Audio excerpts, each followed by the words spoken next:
Before I begin, two point of thing that brought to my attention. One, let's all wish and pray that we have peace and safety in the world. That is very important. While we debate and things are going on, things are not as usual. And I am really hopeful, and as educated folks on the call, let's hope and wish there is soon peace prevailing and safety returns. That's very important. We should not lose track on it. The second thing is I need to congratulate Rajagiri Media and particularly Mr. Raghavan. Many people didn't notice it's an 81st roundtable session. That's long. In Indian tradition, 81st is something we cherish and celebrate as Sata Abhishega or Sahasra Chandra Darshana. So it's not an easy order to pull this kind of brain for doing it. So kudos to Mr. Sri Kumar Raghavan. Now, he gives me tough job always.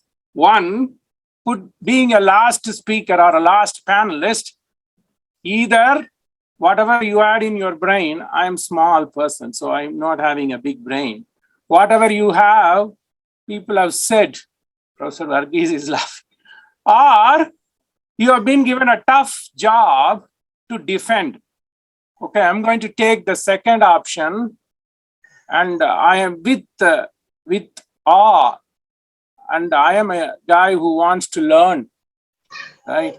So I have learned a lot, whether it's from Dr. Vandana or Dr. Anish Pillai or Dr. Datta or Professor Majumdar. Everybody were passionate and they had their own pros and cons in explaining the situation. That is the tradition we have.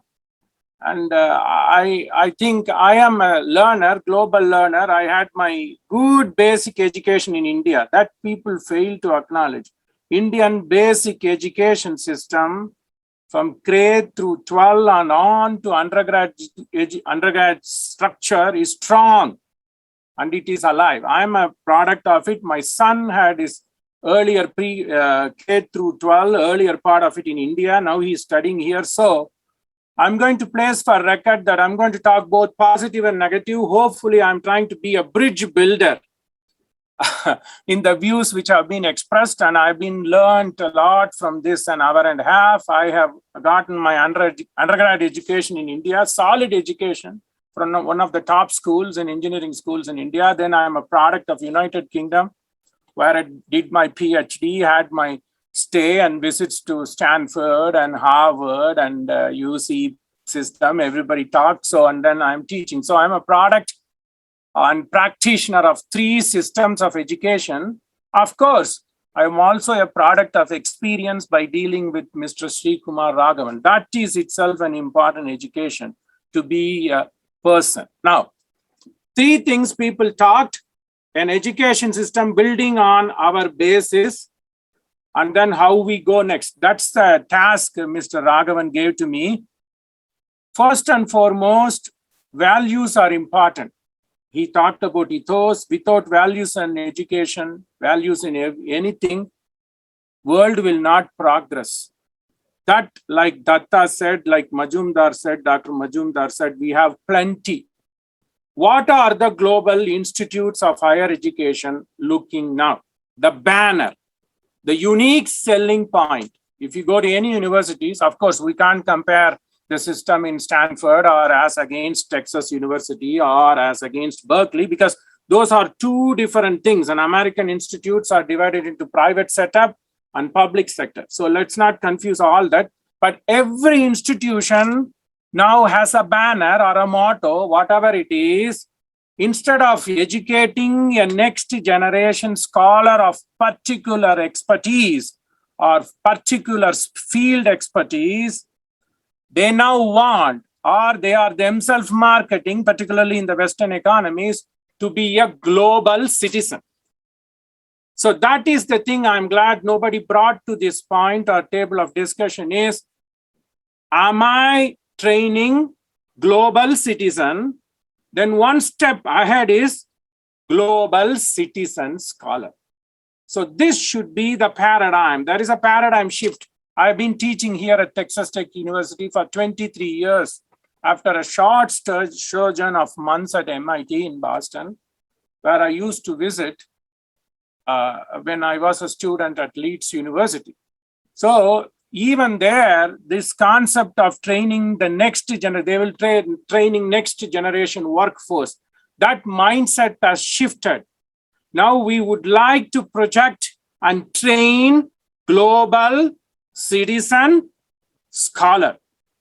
That is what we need now. That is living in the moment. What we are facing now in Ukraine, what we are facing in other parts of the world, what we faced in past 2 years. I have been a COVID countermeasure researcher. We have come up with a lot of material science aspects on COVID as well. Mr. Raghavan knows. So I'm not going to touch. So we need to train next generation, not workforce, next generation citizens who are scholar, no matter which field specific they are, as long as they are able to bring things together and apply to the current moment by analyzing the past. Historians would agree to this. You analyze the past, live in the present by grabbing the values which worked for your predecessors and then put to that use in the future generation. So that is what we need, which India has shown, maybe not applied, but all things are not bad. So I'm going to say that India has its positivities. Of course, United States has its positivities, it has its negativities as well. So I'm going to bridge this. Please give me 5 minutes, then I'll shut up. So what is it? First, the globally, if you go Stanford, we talked a lot about Stanford. I've seen Palo Alto things, okay? Now they are going into now Google. Google, what is Google saying?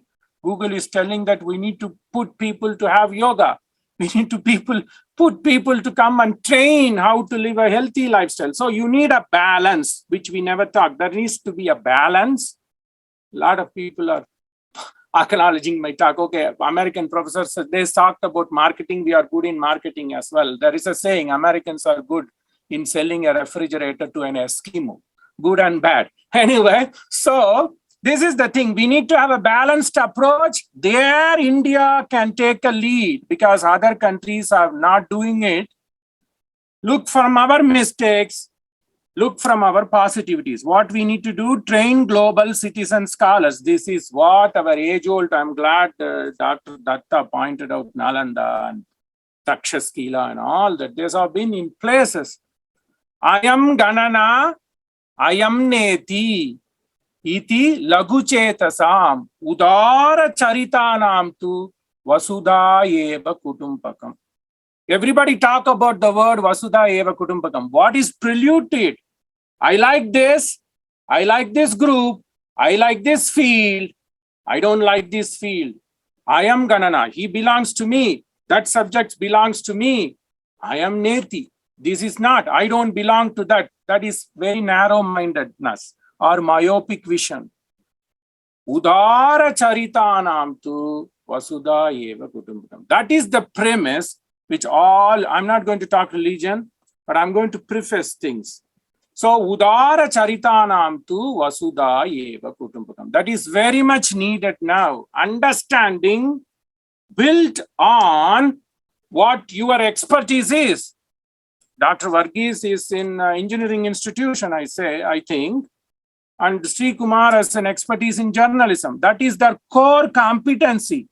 But building on that core competency, what they can offer. The system should be flexible enough to provide that. So there needs to be flexibility in the system. Well, people talk a lot of negative points about the Indian system, but I'm not going to agree that. There are a lot of positivities. The value is there. The family value is there. Still an undergrad listens to father because the father pays for him or her, which is not the case in other Western universities. There's a hold there, okay, because I'm a parent of a young kid, so I know the problems. So there are values. Now, flexibility should be there at the system, which I wish Professor Majumdar and Dr. Datta would discuss with the government structure there. And the second thing is freedom. And we talked all about flexibility. Dr. Narasimhan would have alluded to the lack of resources. In fact, I have known Narasimhan for a long time. He had his research under a Nobel laureate. That is a different story. But everybody discussed about freedom, about flexibility. But one point got mixed is the responsibility. You give us freedom, you give flexibility. Am I willing to take the responsibility? I guess Dr. Vandana talked about student responsibility, but the responsibility should be all at the level. So we have the value. That value has to stand. It's like a stool that has to stand on 3 legs. I'm talking about building on the value. 1, freedom, flexibility. Freedom at individual level, flexibility at the structural level, and then the responsibility at all levels. And this is what we call a shared governance. The Western universities are built on this concept of shared governance. So that is what we need. When we have shared governance, like Professor Majumdar and Datta said, okay, I have to deliver, I have to build my institution to the next level. Ano badra kratavo yantu visvataha krinvanto visvaryam. Rigveda says. Let me bring good things from around the world. Ano badra kratavo yantu visvataha.